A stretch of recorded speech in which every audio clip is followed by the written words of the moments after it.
Welcome to episode 84 of the Ski Podcast, and thanks for joining us. A lot has changed since our last podcast, so we'll be focusing on the latest rules about travel and prospects for the season. We do have lots of snow reports, which is great. Plus, we're looking at a new way of booking ski lessons, as well as how to get your kit ready for the season. Now, my name's Ian Martin. I'd like to introduce my guest today. A little bit later, we're going to have Lucy Aston, online ski editor from The Telegraph, joining us. She was back in the show in episode 60. But firstly, I'd like to welcome Nick Robinson from Maison Sport. How are you, Nick? Good, Ian. Thanks very much for having me on. It's a pleasure to join you all. Excellent. Well, can I ask you a question? When was the last time you went skiing or snowboarding, Nick? Last time for me would have been towards the end of March last winter, but actually up here in Scotland in the Pentland Hills, just outside of Edinburgh. Hiked up with the skis on my back and had a nice powder run down, actually. Excellent. So, sorry, you were walking uphill and skiing down, right? Exactly, yeah. What kind of run do you get in the Pentland Hills then? Not the longest run, fairly flat, but it was actually surprisingly good. Just needed to get up there and get those skis on for the first time in a while. Okay, and did you get the chance to ski in other areas of Scotland last winter? Unfortunately not for me, no. Okay, well, hopefully that will happen this winter. And the reason we've got you on is you're from Maison Sport, which is a portal for booking ski lessons. We'll have a little chat about that later. We've also got today our regulars, Katie Crowe from Battleface Travel Insurance. Hi, Katie.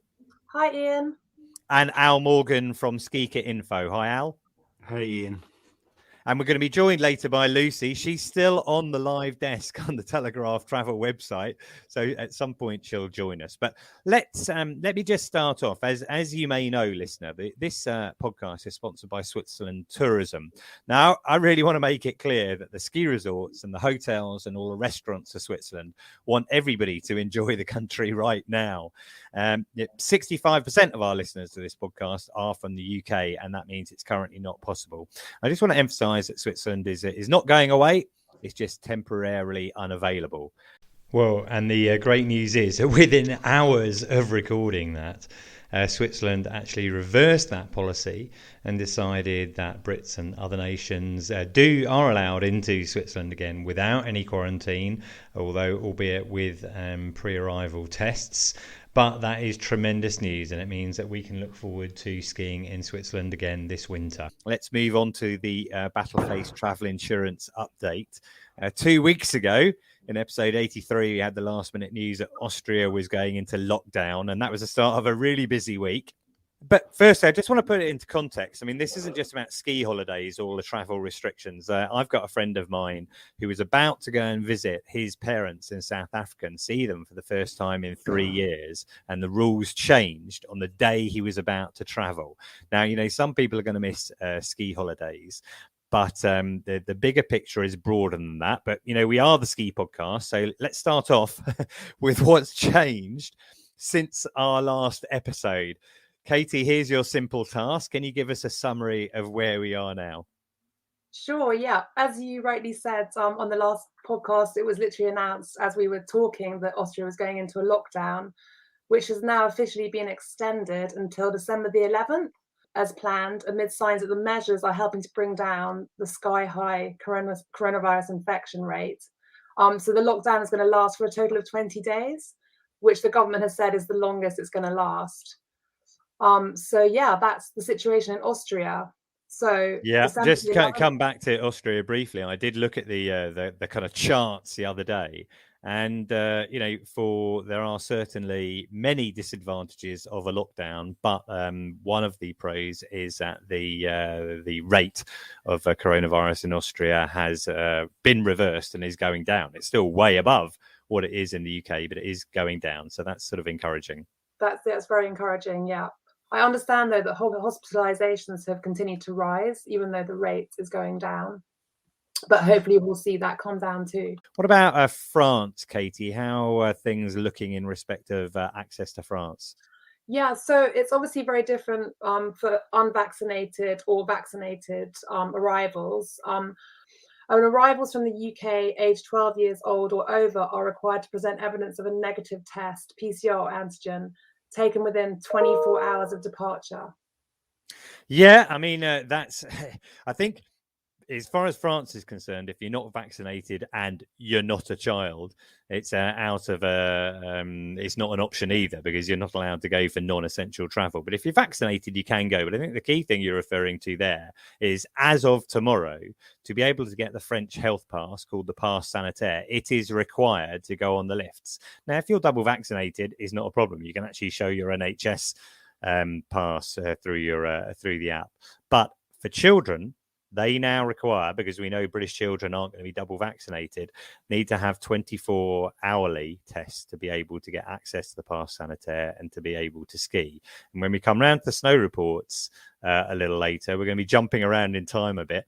I've actually got an interview coming up with Alex Armand, who's contributed to the show a few times with Snow Reports. She is from Tip Top Ski Coaching and laid us out. I'm going to be talking to her about how they've actually been applying that and how they've been testing it. Because notionally, you can't buy a lift pass unless you can show proof of your Pass Sanitaire, and they'll be checking it on the lifts. But we'll see how that works in practice. What about Italy? I think maybe it might be slightly better in Italy, the news. Yeah, absolutely. Just this morning, the Italian government has finally clarified things. And I'm pleased to tell you that lifts will be accessible with a normal green pass. So that means healed or double vaccinated or tested. And so will ski lessons. However, mountain huts are considered restaurants, so you will need a super green pass, either healed or double vaccinated. So yeah, that's great news that they've clarified that this morning. Cool, that is good news. And then one final change. Say you've managed to get over to one of the foreign countries and you're coming back to the UK. We've had a change in that respect as well, which is also a blow. That's right. We've gone back to the old PCR test now. So new rules on passengers returning to the UK came into force on the 1st of December. And anyone arriving in is now required to take a PCR test on or before their second day in the UK. And they must self-isolate until they receive a negative test result. The new measures are going to be reviewed every 3 weeks. But Boris Johnson is currently facing pressure to introduce pre-departure tests for travellers coming to the UK as well. Okay, well, I mean, I shared a post this morning or tweeted that Grant Chaps has said that pre-departure test will not happen. So I like his confidence, although slightly after the horse has bolted, he says, well, we don't want to destroy the travel industry, which made me smile in an ironic way. And of course, believe it or not, shortly after we recorded that, the government brought in pre-return testing. So great to hear that Grant Chaps doesn't want to destroy the travel industry, but sadly you now have to have a negative test within 48 hours of your return to the UK. I'm due to go out to Leyman Weir in 9 days' time. I'm still not fully 100% optimistic that trip will happen, but hopefully it will. And my plan on the way back is, so I've already bought my PCR test. I'm going to have it on me before, while I'm traveling. I'm traveling by train. As soon as I get back into the UK, I'm going to take that test. I'm going to drop it off at a Randox drop box within an hour of getting back into the UK. So on day 0, which you're allowed to do, you don't have to take that test on day 2. And I should have my result back by midnight the following day. So in all probability, if all goes well, I'll be out of action in quarantine for 1 day. So it is possible to get around that, let's say. Katie? Yeah, you can get a PCR test on arrival as well at the airport. So, which would be much faster turnaround than using the Royal Mail system in place, because you have the possibility of your test going missing. I've read a lot of stories of people's tests going missing or not even receiving the kit as well. I think those tests might be more expensive. I did do a bit of research. While I'm kind of almost reluctant to use Randox because I'm aware that they gave Owen Patterson $100,000 to help promote them, I have used them successfully quite a lot in my travels during 2021, and they've been very reliable. And when I did the 5-day test and release back in July, they got that clearance back to me, when they said they would. So that was my thinking behind that. And then one more thing on all of the travel side of things. I think, the definition of what being fully vaccinated seems to be changing. It looks, as far as I understand it, that from mid-January in France, if you're any more than 7 months after your second vaccination, you'll have to have had a booster as well to be considered fully vaccinated. Any stance on that, Katie? Oh, it's constantly changing. So it's very difficult to keep up with what fully vaccinated means, but I'm sure we'll get a clearer picture as we move through this. Yeah, well, it is changing the whole time. And I just want to, as a reminder, the reason we have you on, I mean, you represent Battleface Travel Insurance. I wondered if you could just remind us what that Battleface cover covers you for in respect of the COVID aspects. Yeah, absolutely. Yeah. So Battleface products protect travelers regardless of traffic light color and FCDO advisories, and are available and accessible to all. In addition, our travelers can currently in the region can purchase a policy on the move. So if you're already out in France and you need to purchase a travel insurance policy, you can do so. We have winter sports cover, which provides medical expenses for accidents and illnesses on the slopes, as well as additional benefits for sports equipment. And I'd also recommend that you check out our travel hub, which gives you up-to-date information on entry requirements, restrictions, visas. It's a really up-to-date tool which you can just log on to on the Battleface website and basically put in your origin of travel, your destination, and you can get all the information you need in terms of what the requirements are for your travel. Excellent. That's great. Right, well, let's not forget that resorts are open, and there actually is some really good snow out there, and skiing is on again. Now, unbelievably, I think we'll see how this comes out in the edit, but I think we have 8 snow reports this week. I might even release it as a separate episode. There's so many of them. And so, listener, that's exactly what we did. Now, if you are sensible and you subscribe to the Ski Podcast, you'll already know and will have already listened to this episode. But if not, you can listen to Charlie Rees reporting from Switzerland, Dave Burrows from Glacier 3000, Andy Butterworth from St Anton, Keith Webb from Caprun, Luca Caruso from Cervinia, and Steve Angus from Val d'Isère. And I'm delighted to be able to add to that an interview I did yesterday with Alex Armand from Tip Top Ski Coaching, who's based in Les Deux Alpes, and she tells us not only about the ski conditions but also how the Pass Sanitaire is being checked. Great. So I'm here right now with Alex Armand from Tip Top Ski Coaching in Les Deux Alpes. Hi, Alex. How are you? Hiya, very well, thank you. I'm very jealous of you because in the green room just now you told me you've been skiing today. Normally you're based in Les Deux Alpes, but right now you're elsewhere. Remind us where you are. That's correct. So I'm in Cervinia this weekend. So I've been skiing this morning in fantastic conditions. Right. Okay. Go on then. Tell us about it. What was the snow like? Well, it's under the Matterhorn, so it's spectacular. And the snow conditions, it snowed a bit overnight. Beautifully bashed piste. Absolutely wonderful, groomed, fantastic pistes. Okay. Now I've skied very up there cold. on the Matterhorn Glacier Paradise before. Can you ski down from down to Cervinia? Is that all open on that side? You can ski all the way down to Cervinia now. I've been across to Zermatt, but we haven't skied all the way down to Zermatt. So, but the glacier in Zermatt was in great condition as well. So normally, Alex, you're based in Les Deux Alpes, and you sent us some really great snow reports from there during the autumn half-term period. And that was really good to get a feel for how things were going and the lifts were opening again. But I think Les Deux Alpes opened for the winter season last weekend. But this weekend, the Pass Sanitaire, the health pass, came into play. And you have to have it to be able to ski.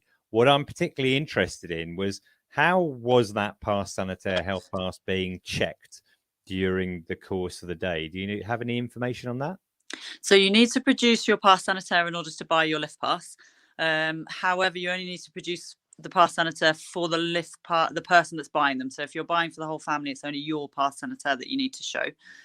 Right. And then they have put signs up at the bottom of all of the lifts which explain in French and English and states the law that you need the Pass Sanitaire in order to ski. And the theory is that there will be random checks on the hill. Okay. And when you say the theory, was there any evidence of that in practice? Not a lot, but my experience here in Cervinia on the Pass Sanitaire is that they are strictly checking the cabins and not the open air lifts. And the Gendry Express has been closed all weekend because of high winds. So we don't have any experience of whether that is going to be the case. Yeah, the Geneva Express being the main bubble lift gondola in Les Deux Alpes. Correct. Yeah.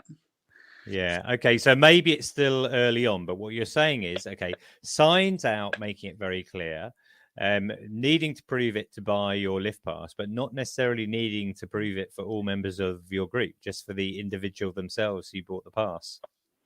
Yeah, that's correct at the moment. I mean, I think that the rules evolve and change regularly, and the law is that you need a Pass Sanitaire in order to ski, and they have the right to check you at any moment. So I think it would be silly to ski without the Pass Sanitaire in your, in your pocket or on your phone or however you choose to. For sure. I mean, I get that it would, but you'd be surprised. I work for a few different people on Twitter, and I've seen people saying, "But so what will happen if I get caught?"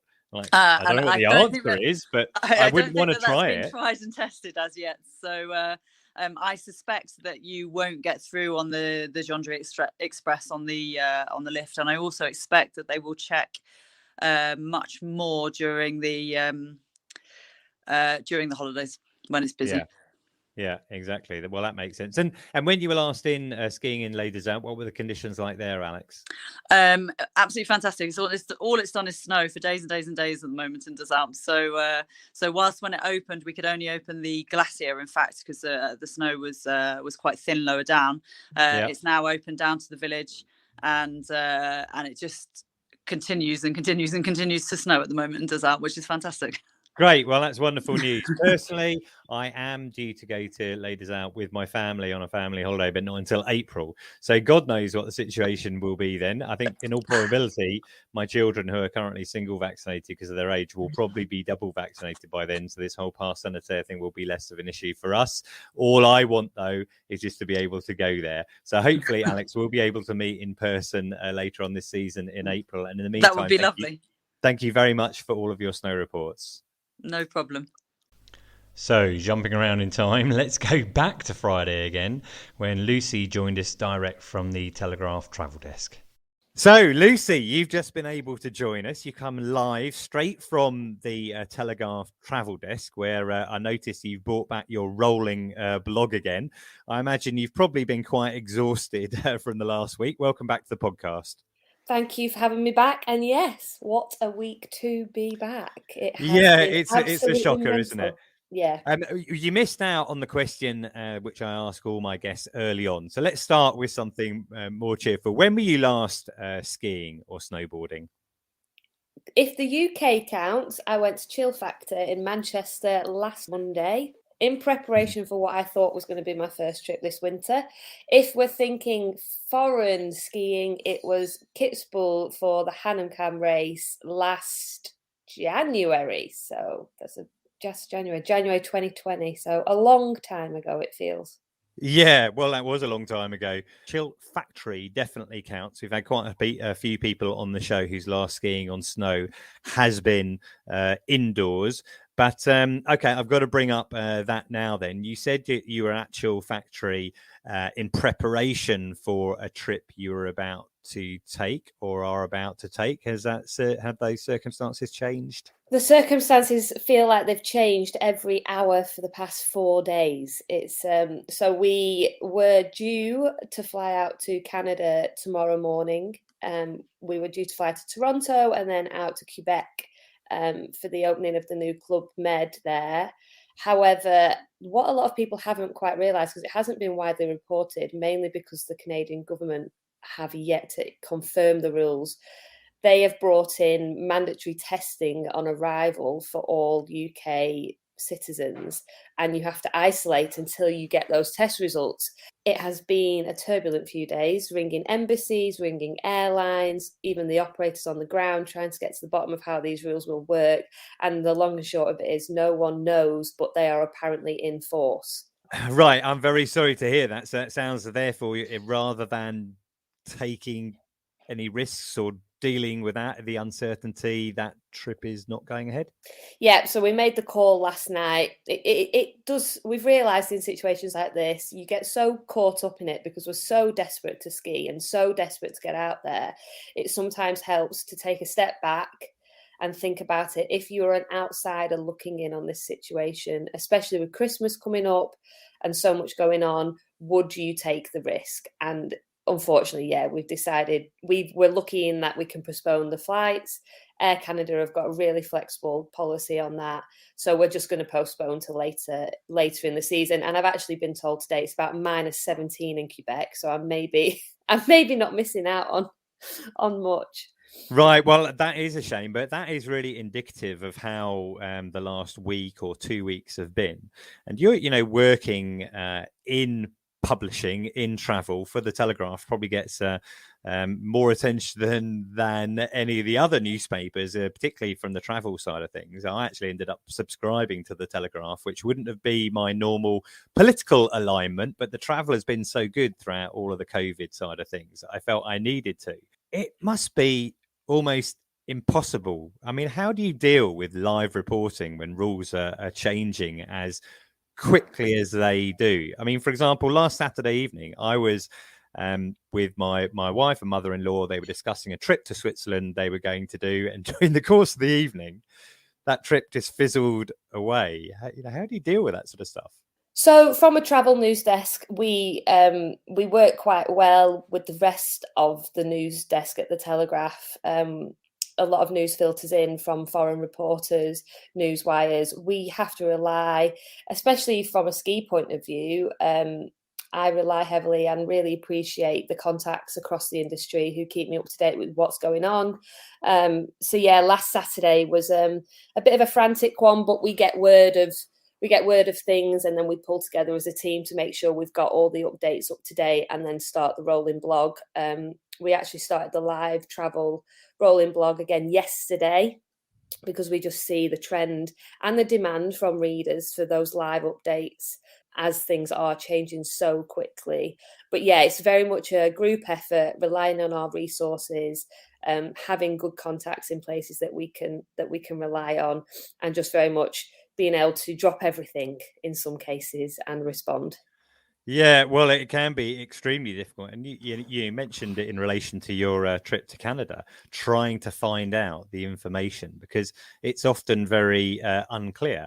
So on Saturday night, it was made clear that Switzerland was bringing in a quarantine for British people and some other nations, which was going to apply immediately.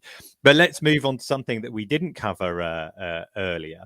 Katie wanted to bring it up, which is the whole situation in relation to transit at Geneva Airport.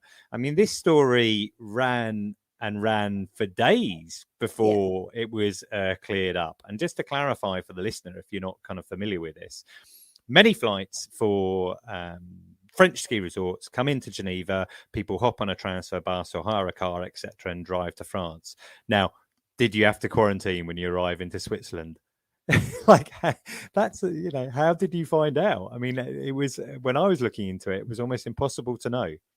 So this was, again, it was a very good joint effort between myself, Abigail Butcher, who does live news coverage for us, and also the main Telegraph news desk. So that just shows how big of a story it was.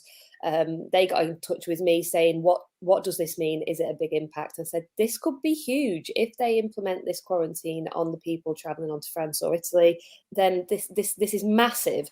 So it was a case of key contacts with the tourist board, who let us know there was going to be a press conference. They then released a document in German that just disappeared into the ether of the internet, which we managed to hunt down, translate, and that was kind of where we got the inkling that it was going to be okay. It was then pushing, and at times you do feel like the bad guy in these situations, hounding people for information, but we are doing it for the benefit of the reader. And then, yeah, we finally got the English version through, but like you say, it felt like it was running for at least a day. For sure. And one of the really frustrating issues about that, not realistically so much for me, but for example, Interski, who is a operator who takes people to the Aosta Valley in Italy, had clients who flew out on Sunday and they were flying into Geneva Airport. Some of those people were turned away and prevented from boarding the aircraft. Some of those people were turned away at the Swiss border in Geneva, and some of the people went through. And inconsistency like that is maddening and frustrating, because there was no way of proving to anyone what the rules were. And that's the inconsistency that has put me off the Canada trip tomorrow. Because if the airports don't know how to implement these things, if the airlines don't have a clue, how is the passenger supposed to have any confidence that they're not going to have everything thrown up in the air? So, yeah, we were really glad when we got to the bottom of the Geneva thing. And if I'm honest, my gut instinct told me that it would be okay, because part of what we did was we looked back at the rules they had in force last year, when there were different rules between Switzerland and France, and just tried to think back, well, they allowed them through last year. What would make them change that this time around? And just try to have a balanced opinion on it and see, like, logically, what will they do? I mean, I know logic doesn't come into it sometimes at the moment, but yeah, that was how that all developed. Yeah. Okay. Well, on a more positive note, then, I have read an article by you where the headline was "Closing is not an option" in relation to French ski resorts, and that was quite a scoop, I think, because you interviewed the French Minister of State for Tourism. How did you line that one up? So we were approached actually by Atout France, which is the company that looks after tourism relations for the entirety of France. And I think they just picked up on a lot of the coverage we'd done on the opening of ski resorts, and also our coverage last winter. And I'd actually had a conversation with them and said, look, I'd be really keen just to have a really frank and honest conversation to get to the bottom of this. This is going to be huge. Of huge interest to our readers. So yeah, they facilitated it with the cabinet. It got pushed back quite a bit, actually. It was supposed to run about 3 weeks earlier than it did. But I was impressed with the answers that I got. We know that politicians can somewhat beat around the bush if they want to, but he gave some really insightful quotes, didn't shy away from the questions about the Pass Sanitaire on ski lifts. Yeah, and it was really useful to our readers. And just to publish it in full format of question, answer, because sometimes you don't get that with interviews anymore. I just thought that's the best way. You're going to give all the readers every single bit of information they could want. Great. Well, it's certainly an encouraging headline saying French resorts, closing is not an option, and I really hope that is the situation. What is your sense for how the rest of this season is going to play out? We've already covered the different challenges in Austria, Switzerland, Italy, etc. I think the French will stick by that if we focus on France. I don't think they'll close. And that's the resort's point of view and the government's point of view. The risk comes at the border, which is out of the resort's control. I'm positive. The way I'm looking at it now is so many countries are bringing in testing as a barrier of defence rather than blanket closures and closed borders, full stop. I'm hoping that's the way it's going to go. However, that does have implications on the season and for families, and for it just adds a cost to a holiday that ski holidays have never been really a cheap option. Just to give you an example, now I'm trying to rearrange something for this. I've got a week's holiday. I'm desperate to ski. I want to get somewhere. To look at testing to get me out to France now that they've brought in the new rule this weekend about having to test before you get there. I'm looking at close to 300 quid for 2 PCR tests to get into France if I want them to fly tomorrow. That's the hurdle I think the season's going to have to get over, and I think it will have impacts. I know people who have become a bit more nervous after the introduction of the red list. Are they going to tighten the quarantine? But for now, I think resorts are going to stay open. It's a case of British skiers using that drive and that eagerness in them to want to get back skiing, to actually hurdle all these things and have the faith that once you get there, it will all be worth it, because that's what's driving me at the moment. That faith that once I'm stood on the top of that mountain, the whole past 20 months will be worth it. Yeah, for sure. Well, that's definitely a good positive note to close with. And I can say that last winter, I did end up getting out to Crans-Montana in December, just before, everything closed as far as British people are concerned. And what you're talking about there, being able to stand on the mountain, being able to ski, being out there, really meant a lot to me at the time. So hopefully, let's stay positive. France will continue to open, Austria will reopen, and Switzerland will review their current policy. And there are obviously other places that you can ski as well. You probably should just say as well, we need to, if we're looking at the positive side of this, it's good they're doing this now. Like, they're doing this before the main bulk of the season gets underway, and you have to have some sort of faith in the fact that, right, okay, Austria comes out of lockdown on the 13th. Switzerland have put this quarantine in, but it can't last forever. They're doing it now before the masses hope to get out to the slope. So let's hope that's a good precursor for the main peak of the season. Okay, well, let's move on from that positive point. That's brilliant, Lucy. Thank you very much for that. Well, the brilliant news is that Lucy did manage to make it out to the Alps, and she got to Val Thorens at the weekend. And I'm delighted to include her report for Val Thorens that she did for Telegraph Travel and Telegraph Ski and Snowboard, which you can listen to now. I'm in Val Thorens for the opening day of the Three Valleys ski area, and after one of the most turbulent weeks for travel in the past year, with new rules all over the world, including in Europe's ski resorts, I'm back, and I can tell you for 100% that feeling I've harped on about for the past 20 odd months about how great it will feel once you get back to the mountains is true. It's brilliant.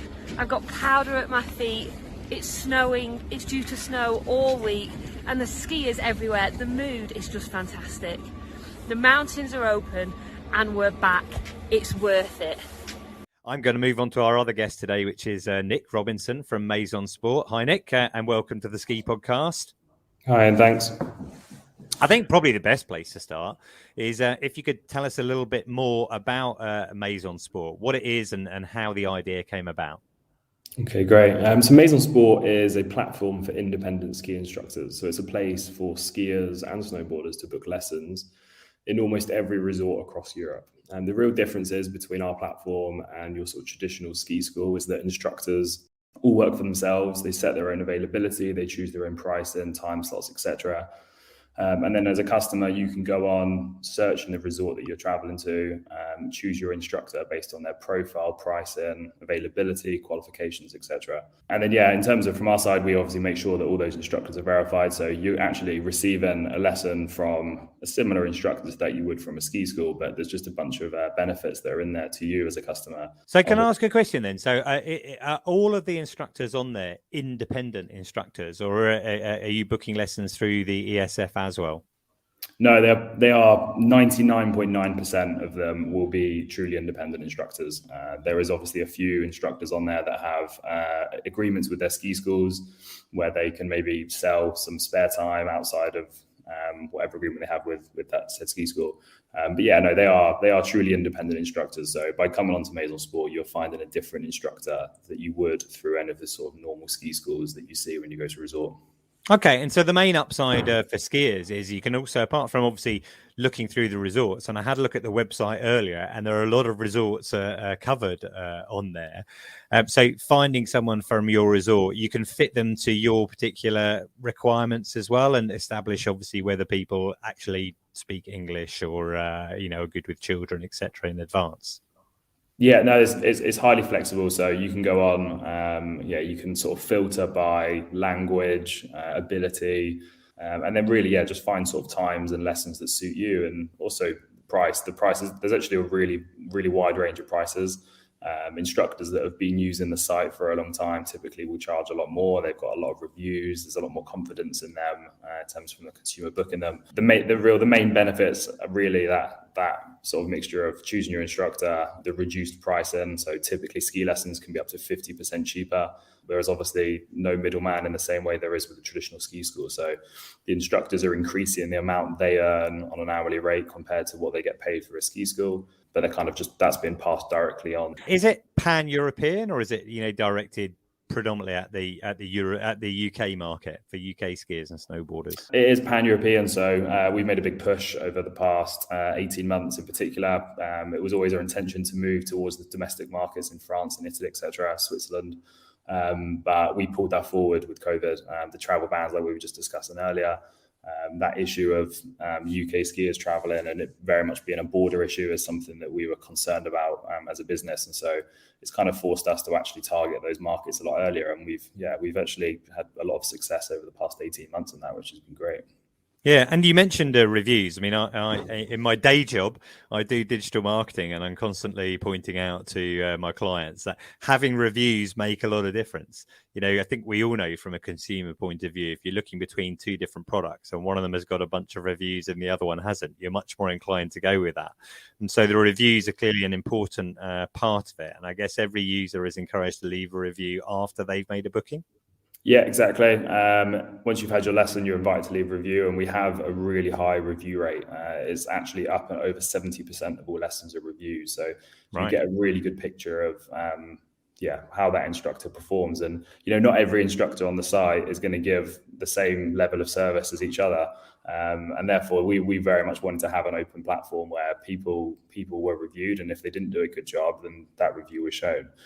One of the really interesting aspects with it, and I'm an instructor myself, and during our first couple of winters was working on the platform, and something that wasn't expected when we created was the fact that, you know, as an instructor that the review is going to be left, like the chances are it's going to be left. So it's something that's on your mind through the lesson, and you should always obviously be doing the best job you can on the hill, but to have that extra sort of pressure behind you, you know, the customer's going to come on and leave that review. Hey, I mean, I entirely agree with you. I think that's good. I think you know, the kind of throwaway comment that some people would do make a criticism about instruction would be to say, oh well, you know, the instructor just, you know, was rolling out another lesson. I think this maybe would keep people focused. I think maybe that might be typically much more to be the lessons that more people come across, which is kids, you know, 10 lesson group lessons during peak season.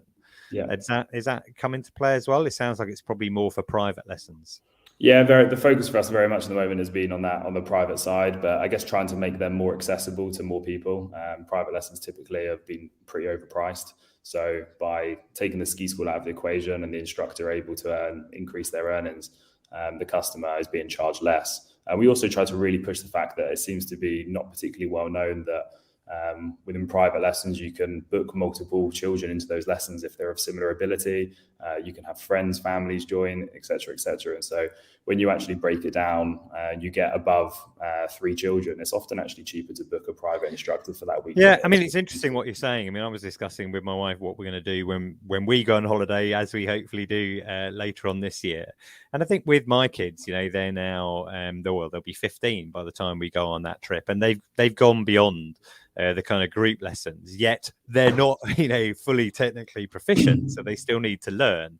And the way to do it is to book a private instructor.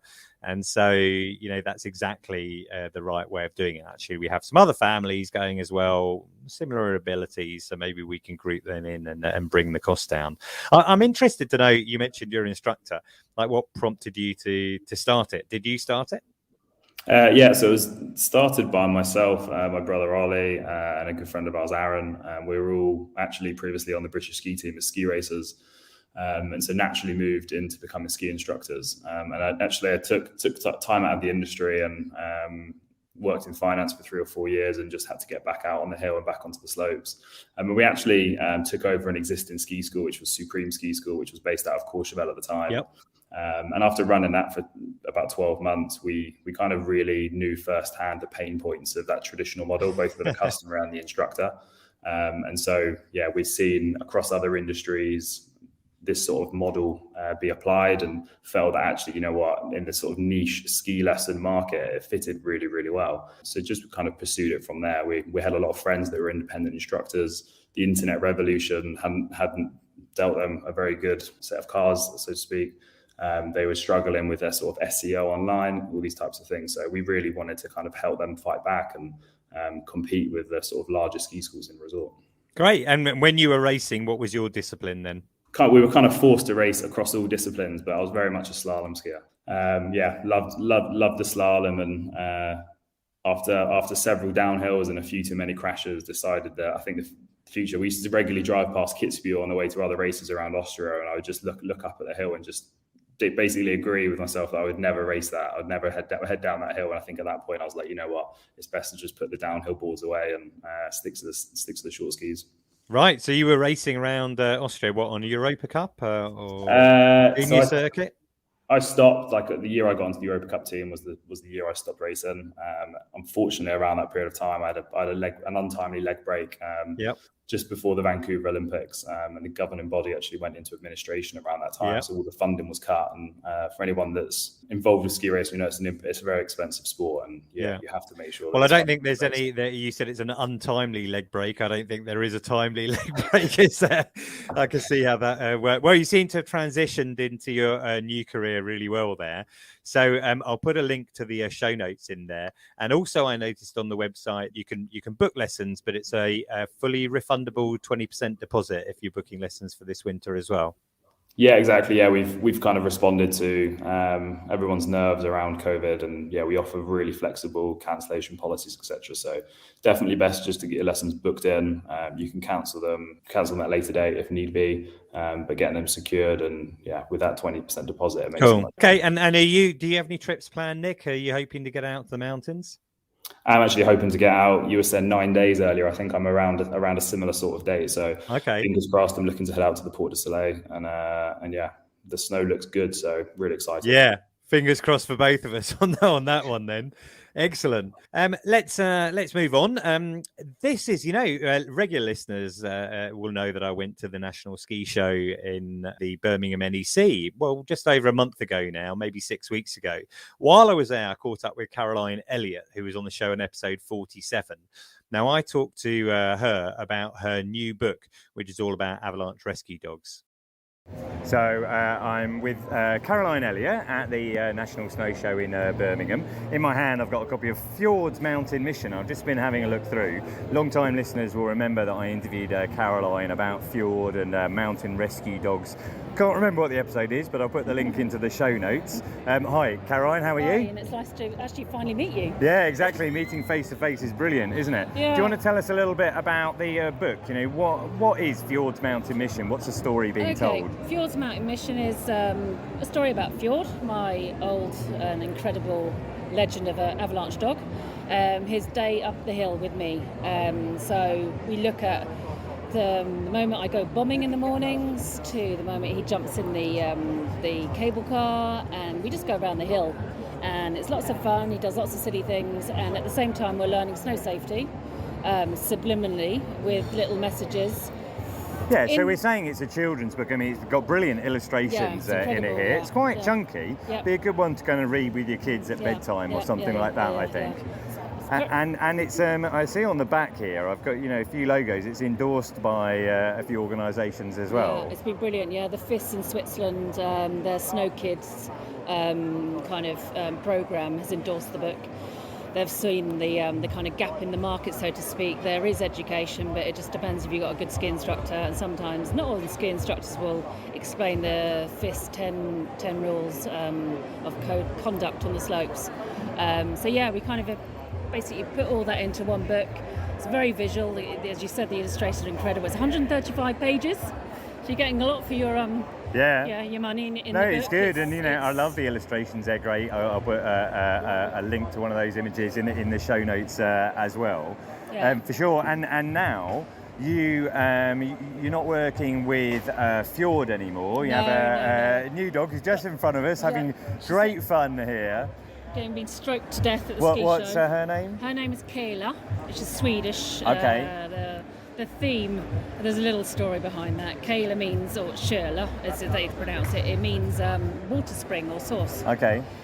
And so what's going to happen with Kayla is hopefully she's going to be the mum to the next avalanche dog. Oh, okay. Right. Fjord's avalanche dog. Okay. Because I took Fjord for a little... Yeah, I understand. Little session on his birthday. Mm-hmm. Right. I didn't know he was going to die, bless him. I say he passed away, so he ate too many socks, and that wrecks your stomach. So a bit of a hint to anyone: don't let your dog eat socks. Don't eat socks yourself, because you have to pull them out your bottom. Kayla's going to be a great mum. And so she might be a mountain. So might we see a follow-up book, which will be Kayla's Mountain Mission or something like that? Not avalanche, because there's no female avalanche dogs in France. Oh, okay. I so did not know that. No. There's not, because what do women do, or females do? Right. Okay. They put males off Yeah. the job, so to speak. Okay. So they made a ruling. Italy, you can be female and an avalanche dog. Switzerland, you can be female and an avalanche dog. But in France, you got to be male. Okay. There's some reason it doesn't surprise me to hear that France has a higher level of bureaucracy than elsewhere. Well, Fjord's Mountain Mission. Yeah. Really good book. I think if you're looking to get something for your kids for the Christmas stocking, or kids who love skiing, kids who love skiing and who love animals will really enjoy this book. The pictures are so incredible. She's really captured the day up the mountain with Fjord, an avalanche rescue at the end.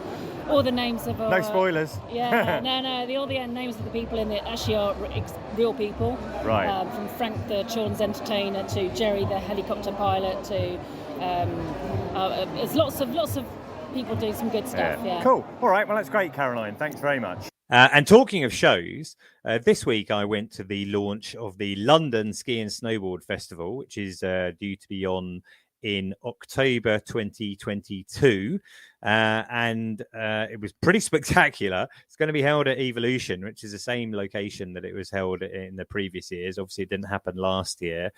They were hoping to relaunch it again then. I spoke to Kieran Summerhays, and he told me his idea for how the show is going to look.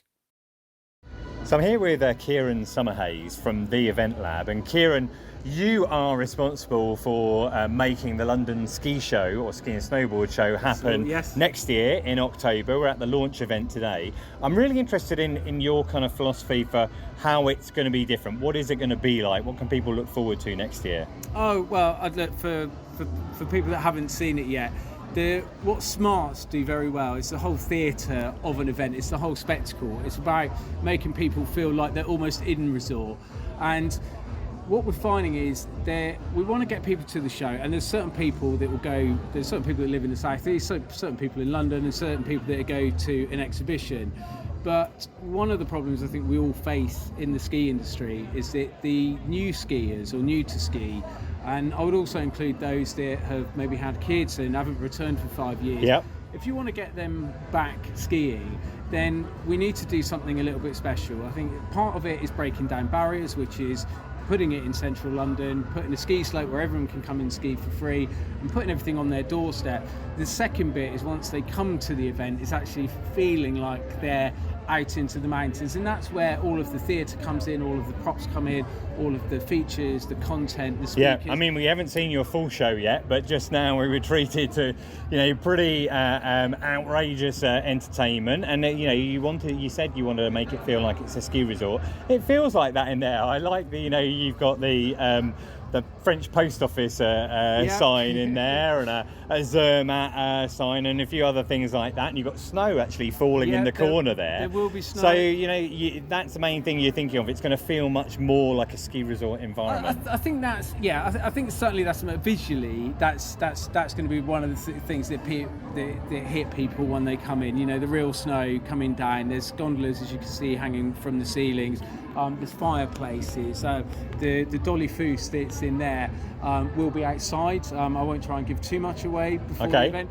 But outside will look like Winter Wonderland, like a snowy Disneyland in Battersea. But that theming will continue right throughout the venue. But that's just the visual start of it. That's just to make people feel like they're in resort.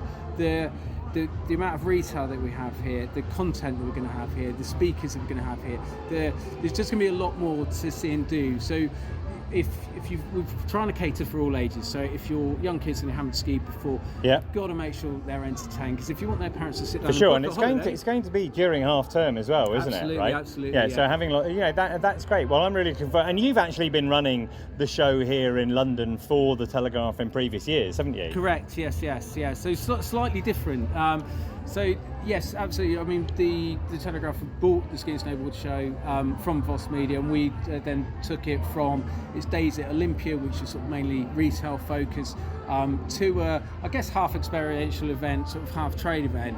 The next phase of that now, with the support and the investment from Smart is now to make this just a full-blown experiential event that loads of people will want to come to. Cool. Well, I'm looking forward to it. Can you just remind us what the dates are going to be?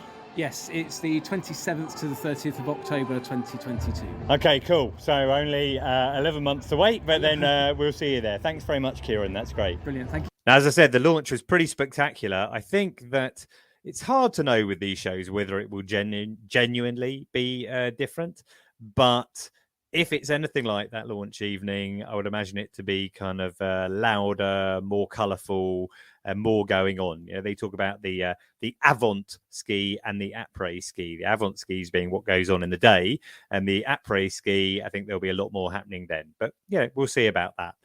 Now, Al, I'm going to bring you in if that's okay. Especially for our equipment section, Al from Ski Kit Info. I was asking Al, if there are any good ideas he had for what we should talk about.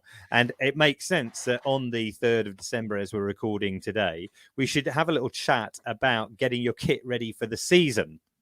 Some people have stored it away for the last kind of 20 months and maybe not even given it any thought. So Al, tell us, what should people be doing before they get on snow again?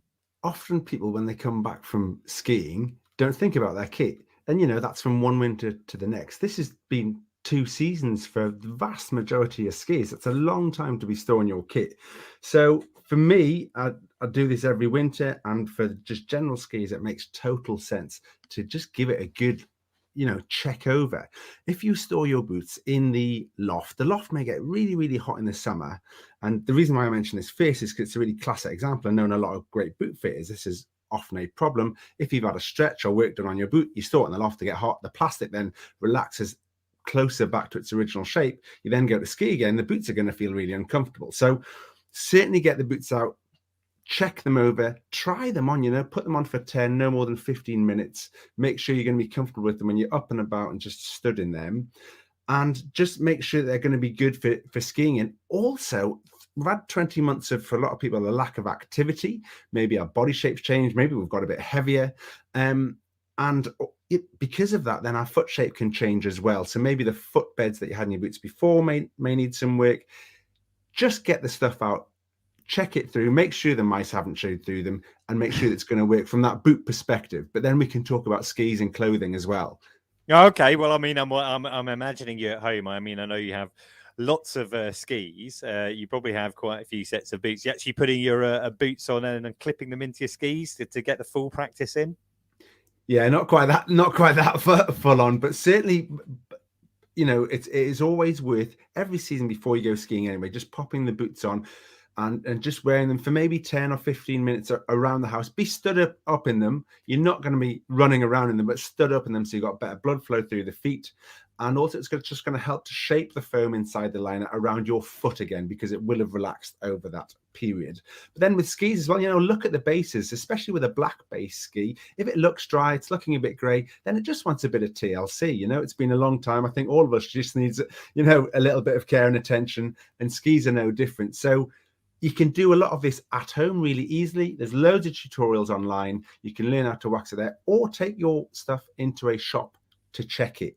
And the point with skis, also think about the bindings. If your weight has changed over lockdown, maybe you're not as athletic as you were at the start of it. You haven't skied in a while, so maybe you're skiing, your performance is going to be changed. That may all impact the din that you want your bindings to be set at. So it's great to go to your local ski shop and just chat these things through with them, because you not only do you want to go out and your skis and boots work well for you, but you want to be safe. For sure. Well, I think you make a bunch of valid points there. Certainly in relation to, I read a survey earlier today talking about the kind of body changes that people may have been through lockdown. But when it's such a long period of time, if there has been a significant change in weight, either up or down, then those din settings are really important, because if you don't own skis like me and you hire skis, when you go into the shop, the first thing they ask you is what your weight is, because they want to know how they're going to how you're going to set that. Just in relation to the bases, then maybe this is a subject for another podcast. But when I was at university, it's about the only time I actually got the iron out and iron the wax on. You don't need to go to that extent, do you? You can actually just use wax and put it on by hand, right? There are a host of different waxes that you can get. Yes, you can iron on wax. There are just, some fantastic liquid waxes that you can put on to help. If it looks really dry, let's say it's a black base of a skin, it's looking really dried out and really grey, then I would certainly recommend that somebody either hot waxes it, which is what you're talking about, hot waxes it themselves. Learn to do that. It's a great thing to learn. It'll make the skis run better. It'll make skiing easier. Or just take them to your local ski shop where they can do that. They can look at the edges. You'll get some tarnishing on the edges over this time, especially if they've been in a shed or a garage. Maybe it's a bit damp and the edges may tarnish. You want to get those polished up. But it's not just hardware. Think about clothing too. If you will use a ski helmet, has that been stored somewhere where it's really hot? Has it been stored in direct sunlight? Just look at it and make sure that that's still looking as though it's going to be in a good, safe state for skiing. Check goggles, make sure the foam's not started to deteriorate at all, especially if they're an older pair and they've been stored for the last 2 winters. And then with jackets and clothing, people don't fully appreciate that having a ski jacket that is clean will actually not only improve how waterproof it is, because the water will hit the surface and bead up and run off, but it'll also help it breathe better.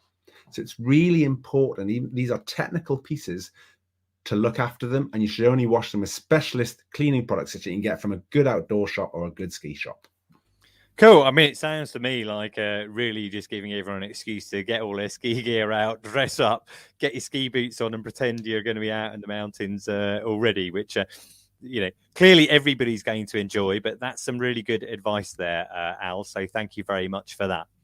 Now we're moving towards the end now. I just want to do a quick mention for the lead into Beijing. It's about 60 days now. I don't know exactly how many, but I did notice that Charlotte Banks got the silver in a test event. I think it was a test event in China in snowboard cross. She is definitely a very good shout for a medal. Won the World Championships last year. And I was delighted to see that John Allen Butterworth, who, regular listener, you may have heard the interview I did with him. He is an Olympic medal winning or Paralympic medal winning athlete in cycling who is transitioning to snowboarding. And he did his first Europa Cup races this week in Landgraaf in Netherlands. And he got, I think it was a 4th and a 6th overall. So he's got his first points on the board. And he's on the route on that journey towards Beijing. So, John Allen, wish you all the best. And I'll put a link to the show notes to that interview. Now, we've got a couple of reviews and from different people. Churchman596, that's someone on Instagram, says, great episode, thank you. Chris Price said, keep up the good work. And this is a Welsh bit. I apologise if I don't do it justice. Lechida. Matt Hayes says, in an industry that is metaphorically navigating a gnarly mogul field, the Ski Podcast feels like cruising down a freshly pasted red in the morning sun. Thanks for lifting our spirits and keeping the spirit of the mountains alive all year round. And thank you very much, Matt, and also for the coffee that you bought me. Nicola Corley, she contacted us via Facebook. She said, I like the balance of information for pros and expert skiers and newbies like me as well. Stephen Spears, I'm delighted to say, has won our Billy Morgan competition. Right next to me, I have a copy of his autobiography, Drop In, which I really enjoyed. He said, I discovered the Ski Podcast during the pandemic, highly recommended. Anything that witters on about skiing all year long with good chat on conditions, gear, competitive snow sports and more gets my vote. Well, hopefully we do more than wittering on, Stephen, but thanks for your comments. Anyway, now, I would normally say you can buy me a coffee at buymeacoffee.com/ski podcast, but they've done something with the payment system at the moment. So I'm trying to resolve that. In the meantime, just send me an email and say you're enjoying it if you are. I'm always into feedback from the show. So do email me if you've got any feedback at all. But otherwise, I'd like to thank Switzerland Tourism for sponsoring the show and thank my guest today. Lucy has had to rush off back to the Telegraph travel desk and probably see if she can line up a PCR test so she can get out somewhere skiing this weekend.